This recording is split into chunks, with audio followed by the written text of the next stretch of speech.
বন্ধুরা, আজকে একটা নতুন জায়গায় তোমাদেরকে দেখানোর জন্য নিয়ে আসলাম।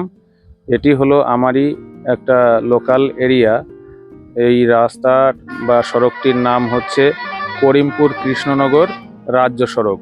এই রাজ্য সড়কের ওপরে ইসলামপুর নামক একটা জায়গায় একটা শ্রী শ্রী রক্ষাকালী দেবীর মন্দির আছে। এই মন্দিরটি আপনাদেরকে দেখানোর জন্যই এসেছি। মন্দিরটি খুবই জাগ্রত মন্দির। মন্দিরটি স্থাপন করা হয়েছে 1992 সালে।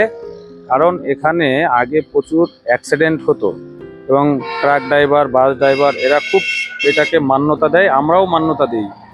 এবং এখানে প্রতিদিন নিয়ম করে ব্রাহ্মণ দিয়ে পুজো করানো হয়, পরিষ্কার পরিচ্ছন্ন একদম সুন্দরভাবে নীতি নিয়ম মেনে। এবং প্রত্যেক বছর একটা নির্দিষ্ট টাইমে এখানে পুজো করা হয়। আর সেই জাগ্রত মায়ের মন্দিরটি আপনাদেরকে দেখাচ্ছি আমার এই ভিডিওর মাধ্যমে। আপনারা দেখুন।